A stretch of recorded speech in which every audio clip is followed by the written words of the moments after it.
This channel does not promote any violent, harmful, or illegal activities. All content provided by this channel is meant for an educational purpose only. দুর্গাপুরে গণধর্ষণ কাণ্ডে পুনর্নির্মাণের জন্য ঘটনাস্থলে অভিযুক্তদের নিয়ে যাওয়া হয়েছে। সরাসরি সেই ছবি আপনাদেরকে আমরা দেখাবো এক্সক্লুসিভ টিভি 9 বাংলায়। আমাদের রিপোর্টার জয়ন্ত থাকবে সেখান থেকে।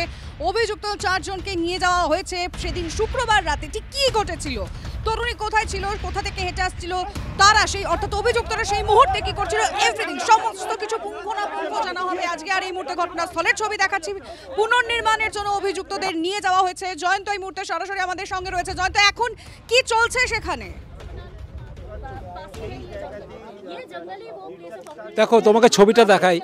এখন যেটা দেখা যাচ্ছে, এখনও পর্যন্ত যে সহপাঠী তাকে নিয়ে কিন্তু ঘটনার পুনর্নির্মাণ, অর্থাৎ যে তার যে জেরায় যে কথাগুলো বলেছিল, তাকে প্রথম দিনই পুলিশ আটক করেছিল, তাকে বারবার জেরা করা হয়েছে, দফায় দফায় জেরা করা হয়েছে। সে একই ধরনের কথা বলেছে যে এই ঘটনা ঘটেছে যে অপরিচিত কয়েকজন মিলে তার বান্ধবীর সঙ্গে এই খারাপ কাজ করেছে সে।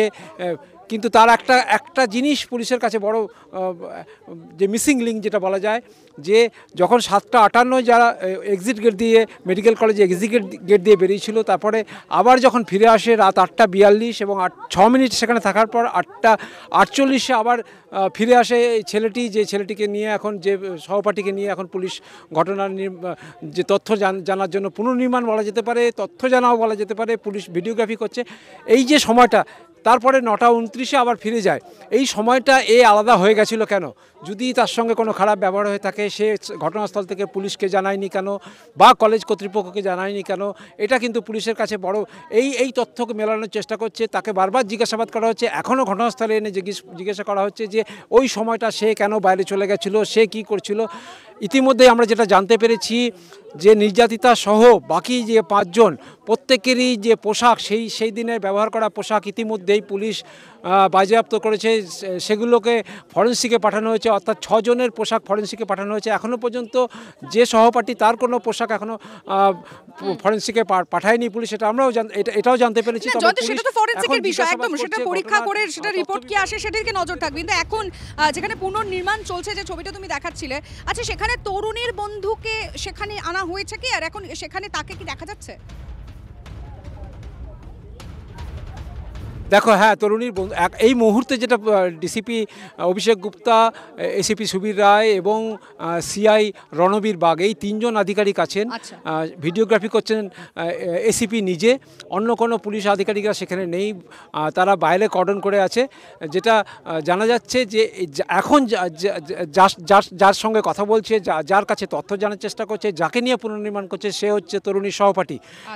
প্রায় 1 ঘন্টা 40 থেকে 45 মিনিট হতে যাচ্ছে এই প্রক্রিয়া চলছে। প্রথমে একজন যে অভিযুক্ত যাকে গ্রেপ্তার করা হয়েছিল, তার নাম এখনও জানতে পারিনি, তাকে মুখে কাপড় ঢাকা দিয়ে নিয়ে আসা হয়েছে। তাকে নিয়ে প্রায় 40 মিনিট তাকে নিয়ে পুলিশ এই এলাকায় পুনর্নির্মাণের জন্য যে তথ্য সেটা সংগ্রহ করেছে। যেটা জানতে পাচ্ছি, এখনও 4 জন যারা গ্রেপ্তার হয়ে আছে তাদেরকেও আনা হতে পারে, তাদেরকেও জিজ্ঞাসাবাদ করা হবে এবং তাদের প্রত্যেককে একসঙ্গে নিয়ে ফের ঘটনার যে পুনর্নির্মাণ সেই প্রক্রিয়া হবে বলে আমরা পুলিশ সূত্রে জানতে পাচ্ছি। প্রায় 1 ঘন্টা 45 মিনিট হয়ে গেল। একইভাবে কিন্তু এই জিজ্ঞাসাবাদের সঙ্গে সঙ্গে তথ্য জানার চেষ্টা করছে পুলিশ।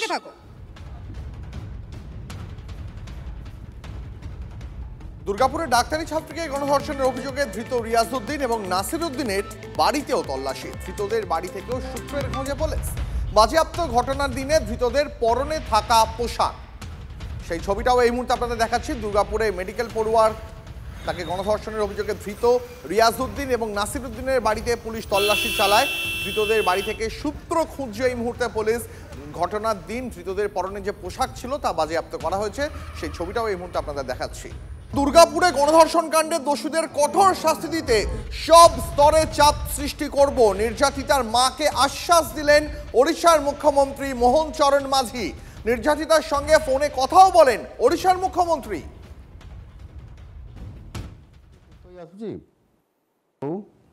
হ্যাঁ, এবে কেমতি দেহ আছে তোমার?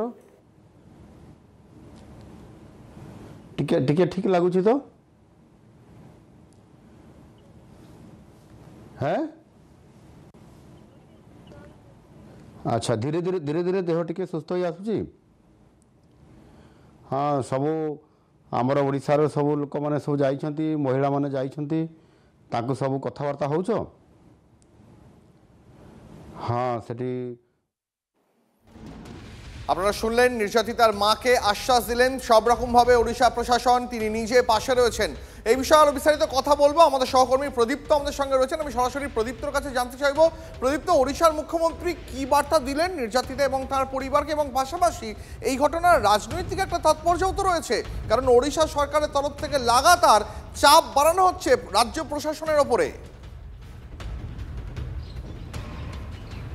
আর দেখো, খুব স্বাভাবিকভাবেই একটা রাজনৈতিক তাৎপর্য রয়েছে। তার কারণ গতকালই আমরা দেখেছিলাম যে বিরোধী দলনেতা শুভেন্দু অধিকারী এই অভিযোগ করেছিলেন যে মুখ্যমন্ত্রী মমতা বন্দ্যোপাধ্যায় একবারও দুর্গাপুরে গেলেন না, নির্যাতিতার সঙ্গে কথা বললেন না, নির্যাতিতার পরিবারের সঙ্গে কথা বললেন না। আর এর কিছুক্ষণ পরই আমরা দেখলাম যে উড়িষ্যার মুখ্যমন্ত্রী মোহন মাঝি নিজে নির্যাতিতার সঙ্গে কথা বললেন, নির্যাতিতার মায়ের সঙ্গে কথা বললেন এবং স্পষ্টভাবে তিনি আশ্বাস দিলেন যে কোথাও কোনো সমস্যা হবে না, যাতে এই ঘটনার সঙ্গে যে যে জড়িত রয়েছে তারা যাতে শাস্তি পায় এবং সেই শাস্তির ব্যবস্থা খুব দ্রুত করা হয়, যা কার্যকর করতে আরও বেশি চাপ যে কোনো স্তরে সেটা কিন্তু উড়িষ্যা সরকার দিয়ে রাখবে এবং দিয়ে যাবে, এটা স্পষ্ট যেমন তিনি করেছেন। তার পাশাপাশি নির্যাতিতার তরফ থেকেও কিন্তু একটা আবেদন করা হয়েছিল মুখ্যমন্ত্রীর কাছে যে তার চিকিৎসা যদি উড়িষ্যাতে নিয়ে গিয়ে করা হয়, কিন্তু সেই সময় মুখ্যমন্ত্রী এটা স্পষ্ট করে তাকে বলেন যে যেহেতু তিনি বেসরকারি একটি মেডিকেল কলেজের পড়ুয়া, ফলে তার পক্ষে এই ক্ষেত্রে কি নিয়ম কানুন রয়েছেন সেই সমস্ত বিষয় তিনি দেখছেন এবং আধিকারিকদের সঙ্গে কথা বলছেন, এবং এটাও তিনি আশ্বাস দিয়েছেন যে কোথাও কোনো ধৈর্য যেন তাদের কোথাও বিচ্যুতি না হয়। আমাদের সঙ্গে থাকো, আমি এই মুহূর্তে তৃণমূল কংগ্রেস মুখপাত্র তন্ময় ঘোষের সঙ্গে যোগাযোগ করেছি, আমাদের সঙ্গে রয়েছেন তিনি টেলিফোন লাইনে। তন্ময় বাবু, যেখানে ওড়িশার মুখ্যমন্ত্রী টেলিফোনে কথা বললেন এবং সব থেকে তাৎপর্যপূর্ণ তিনি বলেছেন তিনি প্রশাসনিকভাবে সব রকম চাপ তৈরি করবেন সর্বস্তরে যাতে দোষীদের কঠোর শাস্তি হয়, এই গোটা টেলিফোনিক বার্তালাপটাকে কিভাবে দেখছেন আপনারা? বিষয়টা একদমই রাজনৈতিক, মানবিকতার ঊর্ধ্বে উঠে তারা রাজনৈতিক বিষয় ঘটাচ্ছেন। কারণ যেখানে অতি দ্রুততার সঙ্গে যারা অভিযুক্ত তাদেরকে গ্রেফতার করা হয়েছে, আইনের আওতায় আনা হয়েছে, বিচার হচ্ছে। মুখ্যমন্ত্রী, পশ্চিমবাংলার মাননীয় মুখ্যমন্ত্রী মমতা বন্দ্যোপাধ্যায় বলেছেন যে কোনো দোষীদেরকে ছাড়া হবে না, কঠোরতম শাস্তির ব্যবস্থা করা হবে আইনের আওতায় এনে। এবং সেই বিষয় আপনারা সকলে, সারা বাংলার মানুষ দেখতে পাচ্ছে, সারা দেশের মানুষ দেখতে পাচ্ছে যে প্রশাসন অত্যন্ত তৎপরতার সঙ্গে কাজ করছেন। কালকে কমিশনার নিজেও এই একই কথা বলেছেন। এরপরে এই চাপ সৃষ্টি করার কথাটা উনি ফোন করতেই পারতেন, সেটা স্বাভাবিক, কিন্তু এই যে চাপ সৃষ্টি করার কথাটা, এটা রাজনৈতিক একটা অ্যাঙ্গেল আছে বলেই মনে হচ্ছে। কিছুদিন আগে উড়িষ্যাতে যখন একটি মেয়ে গায়ে আগুন দিয়ে মারা গেছিল, মানে নার্স, তখন তো তার এই কথাগুলো মনে হয়নি তার নিজের রাজ্যটা আগে সামলান, আমাদের রাজ্যে আইন শৃঙ্খলা আছে এবং যা শাস্তি হওয়া দোষীদের তাই শাস্তি হবে, এখানে রাজনীতি করার প্রয়োজন। অনেক ধন্যবাদ আপনাকে। আর এই দুর্গাপুরের ঘটনা নিয়ে এই রাজ্যপালের প্রসঙ্গে আসি। রাজ্যপাল তিনি দাবি করছেন বাংলার মানুষ রাষ্ট্রপতির শাসন চাইছেন। আপনারা জানেন যে সংবিধান রাজ্যপালকে একটা বিশেষ ভূমিকা দিয়েছে কোথাও রাষ্ট্রপতি শাসন জারি করা বা না করার ক্ষেত্রে। আর এখানেই রাজ্যপাল তিনি বলছেন যে তার সিদ্ধান্ত সেটা জনসমক্ষে তিনি বলবেন না, কিন্তু যথাযথ পদক্ষেপ করা হবে যথাযথ সময়। একটা ইঙ্গিতপূর্ণ মন্তব্য করেছেন রাজ্যপাল সিভি আনন্দ বোস। শুনুন কি বলেছেন। These are demands from the people. They are agitated. There are constitutional options before the competent authorities. As governor, what is my decision? I do not want to make it public. I would like to be circumspect. Whatever is to be done, appropriate action will be taken. आवश्यक कार्यवाही जरूर करूंगा। ঠিক সময়ে পদক্ষেপ করা হবে একথা বলছেন রাজ্যপাল সিভি আনন্দ বোস। তিনি দুর্গাপুরে গিয়েছিলেন এবং তারপরেই তার এই বক্তব্য। তিনি দাবি করছেন যে বাংলার মানুষ চান রাষ্ট্রপতি শাসন জারি হোক রাজ্যে, কথা তিনি বলছেন, অর্থাৎ বাংলার মানুষ চাইছে এমনটা দাবি করছেন রাজ্যপাল। রাজ্যপালের বিরুদ্ধে একাধিকবার অভিযোগ জানিয়েছে রাজ্যের শাসক দল এবং বিরোধী পক্ষের থেকেও সিপিএম কংগ্রেসের তরফ থেকেও এমন অভিযোগ উঠে এসেছে যে তিনি রাজনীতিকে সামনে রেখেই তার এই মন্তব্য করেন, এমন অভিযোগ বারবার তার বিরুদ্ধে করা হয়েছে। আর এক্ষেত্রেও রাজ্যপালের এই মন্তব্যে ঠিক বিতর্ক তৈরি হয়েছে। আপনাদের শোনাবো রাজ্যপালের আরো বক্তব্য। These are demands from the people. They are agitated. There are constitutional options before the competent authorities. As governor, what is my decision? I do not want to make it public. I would like to be circumspect. Whatever is to be done, appropriate action will be taken. आवश्यक कार्यवाही जरूर करूंगा।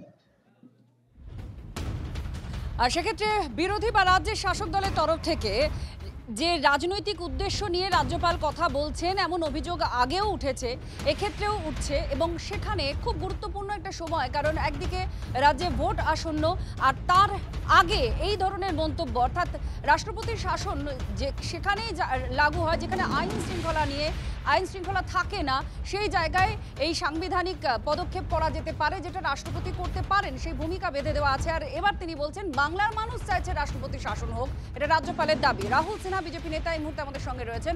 রাহুল বাবু, কি বলবেন? এর আগেও এই দাবি করা হয়েছে, এবার রাজ্যপাল তিনি দাবি করছেন বাংলার মানুষ চাইছে যে বাংলায় রাষ্ট্রপতি শাসন লাগু করা হোক। কথা, কারণ পশ্চিম বাংলার প্রত্যেকটি মানুষের বক্তব্য এটাই, যেভাবে এখানে স্বেচ্ছাচার চলছে, গুন্ডাইজম চলছে, এই রাজ্যে সুস্থভাবে কোনো নির্বাচনও হতে পারে না, এই রাজ্যে সুস্থভাবে রাজ্য চলতেও পারে না। যে কারণে রাষ্ট্রপতি শাসনের দাবি বাংলার কোণা কোণা থেকে মানুষ করে আসছে। আর এই সত্যটাকে এখন রাজ্যপাল বুঝতে পেরেছে এবং সেই কারণে রাজ্যপাল যে কথাটা বলেছেন এটা সাধারণ বাংলার মানুষেরই মনের কথা উনি বলেছেন, এবং কি পদক্ষেপ হবে না হবে সেটা রাষ্ট্রপতি ঠিক করবেন, রাজ্যপালের কি সুপারিশ হবে রাজ্যপাল ঠিক করবেন, কিন্তু রাষ্ট্রপতি শাসনেই এখানে আপনিও সহমত? আপনারাও সহমত?